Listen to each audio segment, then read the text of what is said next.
여러분 안녕하십니까? 채널K 뉴스입니다.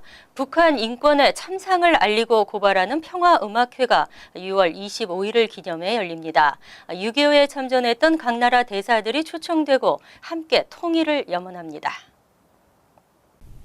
민주평화통일자문회의 뉴욕협의회는 15일 플러싱에 있는 사무실에서 기자회견을 열고 오는 25일 오후 8시 플러싱 프라미스 교회에서 6.25 전쟁 66주기 평화 및 북한 인권 콘서트를 연다고 밝혔습니다.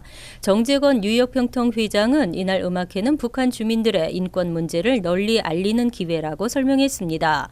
이날 음악회는 한인 1.5세와 2세 등으로 구성된 오케스트라와 합창단이 뮤지컬 음악과 가곡 등을 선사합니다.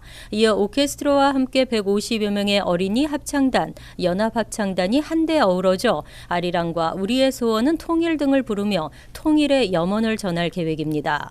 음악회는 지난해에 이어 두 번째로 열리며 6.25에 참전했던 21개 국가의 대사들을 초청해 감사도 전합니다. 또 탈북민 출신으로 현재 미국 대학에서 공부하고 있는 학생이 직접 현재 북한의 실상 및 인권 문제에 대해 강연하는 등 지난해보다 다채로운 순서로 진행될 예정입니다.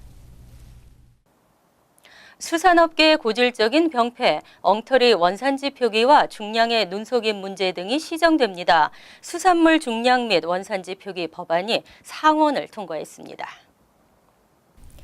토니 아벨라 뉴욕주 상원의원이 발의한 이 법안에 따르면 앞으로 뉴욕주 내에서 포획되는 모든 수산물에는 원산지와 중량, 생산자의 이름과 주소 등을 명시해야 합니다. 현재 뉴욕주의 경우 수입산이나 타 지역의 수산물에는 연방법에 따라 중량과 원산지가 정확히 표기가 돼 있지만 뉴욕주 내에서 포획된 수산물에 대해서는 이 같은 법안이 적용되지 않았습니다. 때문에 업계의 고질적인 문제로 지적되면서 허위로 표기된 수산물은 한인 소매상들에게 피해를 입혀왔습니다. 이에 뉴욕 한인수산인협회는 지난 2013년 토니 아벨라 주 상원 의원과 면담을 갖고 도매시장에서 중량 표기가 제대로 이루어지지 않아 손해가 막심하다며 대책 마련을 요청한 바 있습니다. 법안은 하원과 뉴욕 주지사의 서명을 받으면 180일 후 발효됩니다. 아동학대로 체포된 이 씨 부부 중 남편 이 씨가 어제 첫 법원에 출두했습니다. 피해자의 일방적인 주장일 뿐 자신은 죄가 없다며 모든 혐의를 부인했습니다. 지난달 보석으로 풀려난 후 처음으로 퀸즈 형사법원에 출두한 이 씨는 이날 아동학대 등 일체 혐의를 전면 부인했습니다. 이 씨의 변호사인 데니스 링은 이 씨가 아동학대를 저질렀다는 아무런 증거가 없다며 검찰의 기소 내용은 피해자들의 일방적인 진술로만 이루어져 있다고 말했습니다. 또한 모든 사실이 법원 재판 과정에서 밝혀질 것이고 모든 혐의에 대해서 부인한다고 주장했습니다. 검찰 기소장에 따르면 피해 남매는 학교를 마치고 돌아온 오후 4시부터 새벽 2시까지 청소와 빨래 등 집안일을 해왔으며 박 씨는 자신의 지시를 거부할 경우 상습적으로 폭력을 휘둘렀습니다. 특히 남매의 여권을 강제 압수 보관하고 한국 부모와의 연락도 철저히 차단했습니다. 한편 데니스 링 변호사는 이 씨의 변호를 계속 맡을 수 없게 됐다며 판사에게 변호사 변경 요청을 했습니다. 지난달 24일 퀸즈 엘머스트 소재 라이커스 아일랜드 교도소에 수감됐던 이 씨는 보석금 2만 5천 달러를 내고 풀려났고 이 씨의 부인 박 씨는 보석금 25만 달러를 내지 못해 현재 교도소에 수감 중입니다. 방학을 맞아 청소년들이 해방감을 갖게 되고 해이해지면서 사고도 잦아집니다. 뉴욕주가 여름방학을 맞아 청소년 탈선 예방 차원에서 미성년자 주류 판매를 근절하기 위해 대대적인 단속을 실시합니다. 여름방학을 맞아 미성년자 주류 판매 단속이 강화됩니다. 앤드류 코모 뉴욕주지사는 15일 여름방학과 콘서트 및 각종 행사 시즌이 다가옴에 따라 미성년자 주류 판매에 대한 집중 단속을 전개한다고 밝혔습니다. 관계 당국은 이를 위해 함정 단속 등 대대적인 단속을 계획하고 있습니다. 주지사실에 따르면 관계 당국은 뉴욕주 내 리커스토어, 레스토랑 등에서 함정 단속을 펼쳐 미성년자들에게 주류를 판매한 업주뿐 아니라 술을 구입하기 위해 허위 신분증을 제시하는 미성년자도 적발한다는 방침입니다. 뉴욕주에서 21세 미만 청소년들에게 술을 판매하다 적발될 경우 최고 $10,000가 부과됩니다. 또한 최초 적발 시에는 벌금 $2,500에서 $3,000가 별도 부과됩니다. 재적발 시에는 주류 판매 라이센스 정지나 박탈 조치를 당할 수 있어 한인 리커스토어 및 요식업소 업주들의 주의가 요구되고 있습니다. 미국은 연방 헌법에 납세의 의무는 있어도 국방의 의무는 없습니다. 18에서 26세 남성의 경우 징병 대상 등록이 의무인데요. 여성도 징병 대상에 포함시키는 법안이 상원을 통과했습니다. 연방상원이 14일 18세가 되는 여성도 징병 대상에 등록하도록 의무화하는 내용을 담은 국방예산법안 수정안을 통과시켰습니다. 일부 보수 성향 의원들의 강력한 반대가 있었지만 민주공화 양당과 여성 의원들의 지지로 통과됐습니다.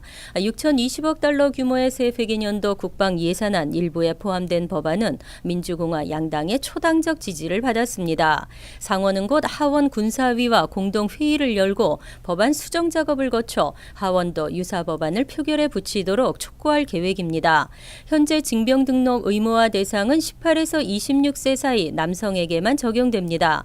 하지만 이에 여성도 포함시켜 18세가 되는 모든 여성도 징병 대상에 등록하도록 의무화하고 미등록 시에는 펠그랜트, 장학금 등 연방정부의 학자금 보조를 삭감하도록 반강제성을 부여했습니다. 여성의 징병 등록 의무화는 오는 2018년 1월 이후 18세가 되는 모든 여성에게 적용됩니다. 맨해튼 가스 폭발 사고가 난 지 3년이 지났지만 피해자들은 재기하지 못하고 여전히 어려움을 겪고 있습니다. 피해자들이 뉴욕시 정부와 콘 에디슨 등을 대상으로 소송을 제기했습니다.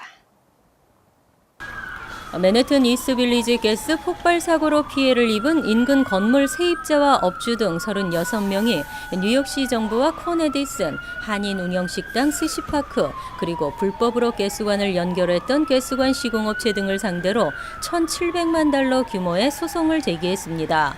소송에는 당시 사고로 장기간 거주하던 아파트를 잃은 HBO의 TV 드라마 더 소프라노스의 배우 드레아드 마테오가 주 고소인으로 참여했고 이외 35명이 동참했습니다. 당시 사고 피해자의 대부분이 렌트 규제 아파트에 거주하고 있었으며 이 여파로 소송을 제기한 원고 대다수가 크라우드 펀딩 페이지를 만들어 잃은 가재 도구나 물품들의 기부를 받아왔지만 1년이 훨씬 지난 지금도 제기하지 못한 이들이 대부분입니다. 한편 건물 121 이 애비뉴의 주인 마리아 하리넨코와 아들 마이클 하리넨코, 종합건설업자 딜버 쿠킥의 하청업자인 아다나시오스 이오안 니디스, 그리고 이오안 니디스에게 플러밍 라이센스를 빌려준 앤드류 드롬베타스 등은 지난 2월 살인과 2급 과실치사 등의 혐의로 기소된 상태입니다. 렌트비뿐 아니라 주택 가격도 꾸준히 오르고 있습니다. 집을 사야 할지 렌트를 살아야 할지 망설이게 되는데요. 그래도 집을 사는 것이 유리하다는 보고서가 나왔습니다. 전국 23개 주요 도시의 렌트와 주택 구입 비용을 비교 분석한 바에 따르면 전국적으로 주택 구입이 렌트보다 경제적인 것으로 나타났습니다. 조사기관은 특히 주택 구입 후 기대할 수 있는 주택 가격 상승 효과도 비교 대상에 포함시켰습니다. 이러한 분석에 따르면 조사 대상의 약 70%인 16개 도시는 아직 주택 구입이 렌트보다 나았습니다. 주택 구입이 유리한 대표적인 도시는 시카고, 신시내티, 클리브랜드, 디트로이트, 뉴욕과 보스턴 등이었고 특히 시카고, 신시내티, 클리브랜드, 디트로이트 등은 주택 가격의 추가 상승 여력이 충분한 것으로 나타났습니다. 집을 매입하는 게 확실히 이득이라는 설명입니다. 반면 댈러스와 휴스턴을 비롯한 포클랜드, 샌프란시스코, 마이애미 등은 집을 구입하는 것보다 렌트하는 게 더 나은 것으로 나타났고 렌트를 하나 집을 구입하나 비용이 거의 비슷한 지역은 피츠버그와 덴버 등이었습니다. 한편 부동산업계 관계자들은 집을 구입할 수 있다면 하루라도 빨리 사는 게 집의 에퀴티를 쌓을 수 있어 이익이라고 전했습니다. 쓰기만 하는 크레딧 카드에서 사용하면서 혜택도 받을 수 있는 카드로 업그레이드 되고 있습니다. 은행 간 캐시 리워드 경쟁이 치열해지고 있습니다. 뱅크 오브 아메리카가 크레딧 카드 소유자들에 대한 혜택을 업그레이드하고 뱅크 오브 아메리카드 캐시 리워드를 내놓았습니다. 홀세일 클럽에서 물건을 구입할 경우 2% 캐시백이 주어지고 일반 그로서리 쇼핑 시에는 2%, 가스 주유 시에도 3% 캐시백이 가능합니다. 단 가스 및 그로서리 구매 한도는 분기당 $1,500로 제한했습니다. 하지만 카드 연회비는 무료 계좌 오픈 후 90일 안에 카드로 최소 $500를 결제하면 $100 보너스를 받습니다. CD은행은 기존 아메리칸 익스프레스의 트루어닝스 크레딧 카드를 대체하는 코스트코 애니웨어 비자 크레딧 카드를 공개하면서 가스 주유 시 캐시백 4% 혜택을 줄 예정입니다. 또한 CD 더블 캐시 카드를 선보이며 기선 제압을 시도하고 있습니다. 체이스는 잉크 캐시 비즈니스 카드를 내세워 TV와 인터넷 요금, 사무용품비 등 $25,000에 대해 5% 캐시백을 주고 피델리티 역시 최근 리워드 비자 시그너처 카드를 출시하며 모든 지출에 대해 2% 캐시백을 보장하고 있습니다. 한편 한인은행권에서는 BBC은행이 대대적인 캐치프레이즈로 캐시백 크레딧 카드 캠페인을 진행 중입니다. 이어서 LA 지역 한인사회 소식입니다. LA 영사관 측이 해외에 거주하고 있는 6.25 참전 유공자들에게 호국 영웅 기장을 수여했습니다. 총영사관은 오늘 LA와 오렌지 카운티에 거주하고 있는 한국 전쟁 참전 유공자 32명에게 호국 영웅 기장을 수여하고 희생과 헌신의 경의를 표했습니다. 오늘 수여식에는 6.25 참전 유공자회 소속 회원들이 참가했습니다. 현재 LA 총영사관 관할 지역 내 호국 영웅기장 수여 대상자는 모두 1,529명으로 집계됐으며 행사에 참석하지 못한 참전 유공자들은 기장을 우편으로 전달받게 됩니다. 한편 호국 영웅기장은 국가보훈처가 2013년 유엔 참전과 정전 60주년을 계기로 6.25 참전 유공자에 대한 정부 차원의 감사를 표명한 것으로 한국에서는 생존해 있는 참전 용사 17만 9천 명에게 이 상이 수여됐습니다. 오랫동안 지속되어온 한인타운 노래방의 음원 저작권 분쟁과 관련해 한인 업주들이 공동 대응에 나섰습니다. 노래방과 카페 등을 운영하고 있는 한인업주 20여 명은 저작권 회사 엘로힘 EPF 측의 음원 저작권료 요구에 대한 공동 대처를 위해 한인음악업체협회를 설립하고 본격적인 대응에 나설 것이라고 밝혔습니다. 한인음악업체협회 브라이언 송 회장은 한인업주들은 저작권료가 지불된 기계를 들여와 비즈니스를 하는 것뿐이라며 엘로힘 측이 미국 법에 따라 음원 사용을 이유로 한 달에 $500 이상의 저작권료를 요구하고 있다고 지적했습니다. 이어 협회 측은 엘로힘이 요구하는 저작권료에 대한 정확한 법적 근거를 요구하는 한편 60여 개의 한인 업체들과 연합해 법적 대응에 나설 예정이라고 강조했습니다.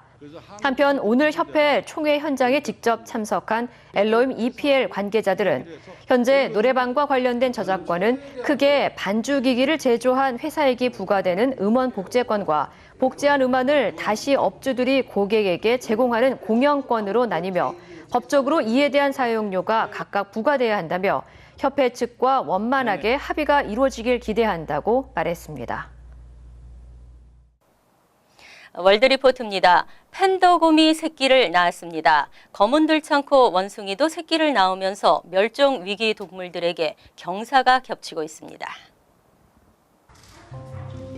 2년 전 벨기에의 친선 사절로 파견된 판다 하우하우가 갓 태어난 새끼를 입에 물고 있습니다.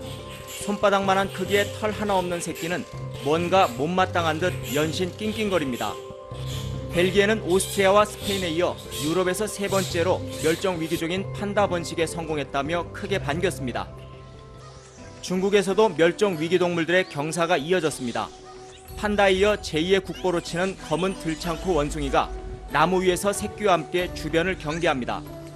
고유 서식지인 중국 남서부 고원지대에 3천여 마리가 남아있는 멸종 위기종입니다. 보통 2, 3년마다 새끼 한 마리를 낳는데 최근 윈난성의 자연보존지구에서 어미 한 마리가 2년 연속 새끼를 낳는 이변이 생겼습니다. 那么这个20多年的过程里面也没有出现过一只母猴一年每一年都能出生的这个婴猴的这种现象。 신장자치구 산악지대에 설치해놓은 무인 카메라에 멸종 위기동물인 설표, 눈표범 가족 4마리가 포착됐습니다. 눈표범 새끼는 처음 보는 카메라가 신기한 듯 얼굴을 들이밀고 이리저리 살펴봅니다. 중국의 연구팀은 2년간 조사 끝에 20여 마리를 추가로 확인했습니다. 我看到了它的环境很符合雪豹的栖息地环境，它的食物也很充沛。 하얼빈의 대형 호랑이 동물원에선 올해 들어 28마리의 새끼 호랑이가 태어나는 경사도 있었습니다. 간추린 소식입니다. 최근 들어 IRS 또는 연방재무부 직원이라고 사칭하며 주민들에게 전화를 걸어 세금 체납으로 경찰에 체포될 수 있으니 즉시 송금할 것을 요구하는 전화가 잇따르고 있습니다. 뉴저지주 경찰은 IRS는 전화상으로 이름, 생년월일과 사회보장번호 등 개인정보를 묻지 않는다며 사기범들에게 개인정보를 주지 말 것을 당부했습니다. 또 사기범들로부터 전화를 받을 경우에는 일단 전화를 끊고 세무국으로 신고, 제보하라고 당부했습니다. 뉴욕주 상원 본회의에서 지난 9일 5월 한인 가정의 달을 표결에 붙여 만장일치로 가결시키고 주 하원으로 넘겼습니다.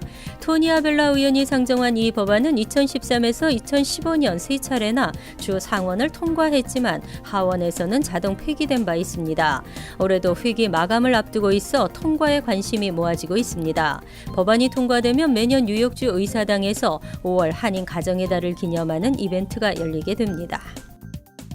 15일 오전 5시 40분쯤 링컨 터널에서 대형 견인 트레일러가 전복됐습니다. 전복 직후 모든 차량이 통제되면서 출근길 혼란이 발생했습니다. 버스는 허드슨 리버의 로컬 스트릿을 이용 허버큰, 시카커스, 뉴욕 펜스테이션으로 우회했으며 그 외의 다른 버스는 조지 워싱턴 브리지 또는 홀랜드 터널로 운행됐습니다. 뉴저지 방면 정상 운행은 오전 9시 30분이 넘어서야 재개됐습니다. 전복 원인은 아직 밝혀지지 않았습니다. 중국의 안방보험그룹 우샤 오후이 회장이 47층짜리 맨해튼 월더포 아스토리아 호텔 객실의 절반 이상을 고급 콘도로 개조하는 방안을 추진 중입니다. 안방그룹은 월더포 전체 호텔 객실 1,400개 가운데 1,000개를 주거용 콘도 유닛으로 바꾸는 방안을 검토 중인 것으로 알려졌습니다. 안방그룹은 지난해 120만 스퀘어핏 규모의 공간을 주거용 유닛으로 변경하는 신청서도 시 재정국에 제출했습니다. 환율과 증권 소식입니다.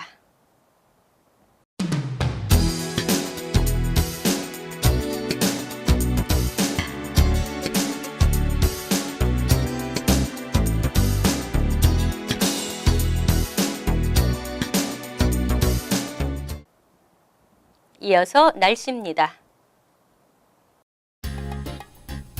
금요일은 곳에 따라 간간히 흐리겠습니다. 낮 최고 기온은 77도, 섭씨 25도, 밤 최저 기온은 56도, 섭씨 13도로 예상됩니다. 토요일은 대체로 맑겠습니다. 일요일도 대체로 맑은 가운데 가끔 구름이 끼겠습니다. 월요일은 아주 맑고 화창하겠습니다.